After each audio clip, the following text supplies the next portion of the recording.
अस्सलामुअलैकुम व्यूवर्स, कैसे हैं आप। उम्मीद है कि आप सब ठीक होंगे। और काफ़ी दिनों के बाद मैं आज अपनी एक वीडियो अपलोड कर रही हूँ और वो वीडियो है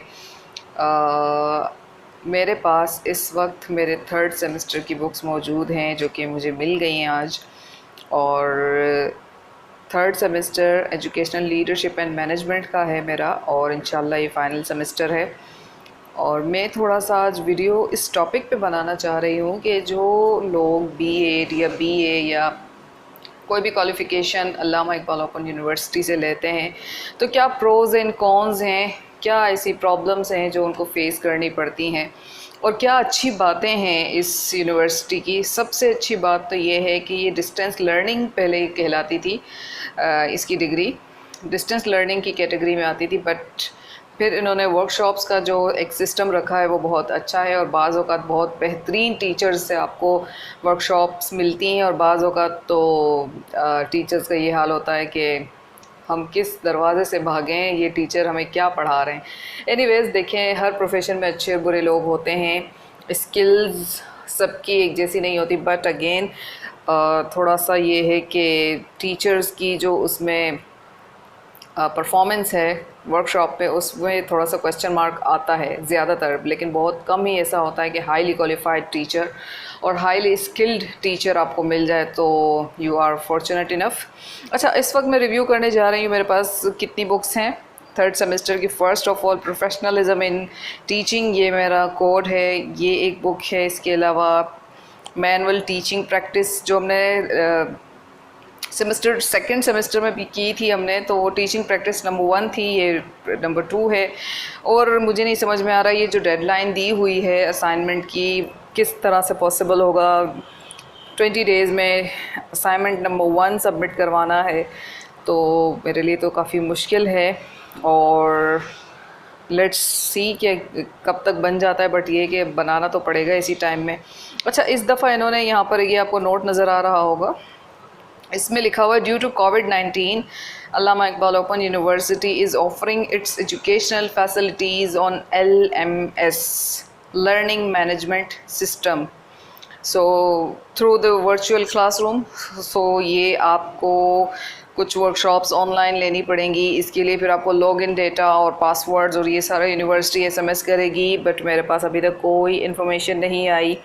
ट्यूटर्स का कोई पता नहीं, क्योंकि कुछ कन्फ्यूजन ये भी है कि असाइनमेंट्स ऑनलाइन सबमिट करवाने हैं या फिर वही हैंड रिटन सबमिट करवाने, तो ऐसी कोई इन्फॉर्मेशन नहीं है फ़िलहाल। और ये तब तक नहीं होगी जब तक कि हमारे पास टीचर्स का या ट्यूटर्स का डेटा ना आ जाए। सो अभी तक मेरे पास कोई डेटा नहीं आया, और मुझे नहीं पता कि अब अगर मुझे पता होता मेरा ट्यूटर कौन है तो मैं उनसे कांटेक्ट कर लेती और उनसे फ़ौरन पूछ लेती मैं कि आपको हैंड रिटन चाहिए या फिर आपको ऑनलाइन हम सबमिट करवाएं। तो जब तक टीचर्स डेटा नहीं आएगा तब तक असाइनमेंट का काम स्टार्ट होना बहुत मुश्किल है। Again, manual research project is there, ठीक है। एजुकेशनल स्टैटिक्स, इसके बाद है फ़िलासफ़ी ऑफ एजुकेशन, ये थोड़ा मुझे लग रहा है कि मुश्किल होगा may be.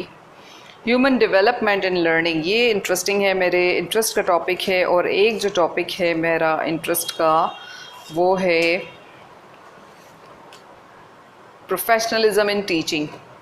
So I hope कि ये सेमेस्टर बहुत खैर आफियत के साथ गुजर जाए, वरना हमने जो कोविड के सिलसिले में जो हमारे सेमेस्टर में डिले आया है, अल्लाह करे कि वो अच्छे तरीके से कवर अप हो जाए और एग्ज़ाम अच्छे तरीके से हो जाएं। अल्लामा इकबाल ओपन यूनिवर्सिटी, हम जैसे टीचर्स, हम जैसे प्रोफेशनल्स जो बाकायदा यूनिवर्सिटीज़ में जाकर प्रॉपरली एजुकेशन नहीं हासिल कर सकते, उनके लिए बहुत अच्छा ऑप्शन है। और HSC से ये इसकी रिकग्निशन है। बट जो मैंने ये सुना है कि आर्म्ड फोर्सेस के जो कॉलेजेस हैं या यूनिवर्सिटीज़ हैं वो शायद इसको नहीं रिकग्नाइज़ करती। मैं लास्ट अपना एक आर्म फोर्सेस के कॉलेज में थी, तो वहाँ मुझे ये पता चला कि वो इस डिग्री को रिकग्नाइज़ नहीं करते। तो ये थोड़ा सा कुछ ड्रॉबैक है इसका, अगर वाकई नहीं किया जाता, क्योंकि मेरी इन्फॉर्मेशन के मुताबिक इसको नहीं एक्नॉलेज करते। अच्छा, सेकंड जब वर्कशॉप्स लेने जाना होता है तो उसमें बड़ा प्रॉब्लम होता है कि बहुत दूर दराज के एरियाज़ में वर्कशॉप्स लगा दी जाती हैं। कोर्स आपका जो रोल नंबर है वहाँ लगा दिया जाता है, आपको असाइन कर दिया जाता है। तो ट्रैवलिंग एक बहुत बड़ा इशू बन जाता है। हालांकि 15 दिन की क्लासेस होती हैं, लेकिन ट्रैवलिंग का जो इशू है वो बहुत ज़्यादा बन जाता है। तीसरी जो मुझे सबसे बुरी बात लगती है इस सिस्टम की, वो ये है कि इन्फॉर्मेशन टाइमली नहीं मिलती। अभी भी मैं ग्रुप्स में देख रही होती हूँ कि कोई प्रॉपर इन्फॉर्मेशन नहीं कि कब कौन सा ट्यूटर असाइन होगा, इसकी भी कोई इन्फॉर्मेशन नहीं है। लर्निंग मैनेजमेंट सिस्टम इंट्रोड्यूस तो करवा दिया, बट अगेन कोई प्रॉपर तरीके से गाइडेंस नहीं है स्टूडेंट्स के लिए। तो वो एक दूसरे से बेचारे पूछते ही फिरते हैं और फिर भी उनको कोई जवाब नहीं मिलता। और बाज़ औक़ात डेट्स निकल जाती है क्योंकि सही से इन्फॉर्मेशन कन्वे नहीं होती, मैसेजेस नहीं आते टाइमली। तो ये सारे प्रॉब्लम्स हैं।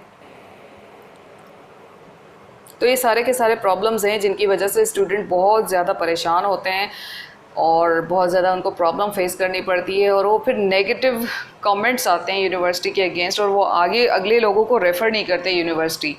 तो ये थोड़ा सा यूनिवर्सिटी के लोगों को समझना चाहिए कि वो टाइमली इन्फॉर्मेशन स्टूडेंट्स तक पहुंचाएं ताकि वो रिलैक्स होकर अपनी स्टडीज़ कर सकें। क्योंकि ज़्यादातर प्रोफेशनल लोग होते हैं, वो अपनी जॉब्स में बिज़ी होते हैं, वहाँ से किस तरह से टाइम मैनेज करके वर्कशॉप्स के लिए पहुँचते हैं, टाइम मैनेज करके ये सारे असाइनमेंट्स वगैरह रेडी करते हैं, एग्ज़ाम्स के लिए प्रिपरेशन करते हैं। तो टाइमली इन्फॉर्मेशन होनी चाहिए। सो कम्युनिकेशन का जो इनका डिपार्टमेंट है वो थोड़ा सा मुझे स्लो नज़र आता है। तो ये छोटा सा मैंने रिव्यू किया है अल्लामा इकबाल ओपन यूनिवर्सिटी के सिस्टम पर। और ज़रूरी नहीं कि मेरी हर बात से कोई एग्री हो, और ज़रूरी नहीं कि मैं बिल्कुल सही कह रही हूँ। बाज़ लोगों का एक्सपीरियंस बहुत अच्छा भी रहा होगा इस यूनिवर्सिटी के साथ, मेरा इतना अच्छा नहीं रहा। सो मैं थोड़ा सा क्रिटिकल इवेल्यूएट करती हूँ इसकी परफॉर्मेंस को, और आई होप कि अपना सिस्टम ये इम्प्रूव करेंगे मज़ीद आगे। Thank you.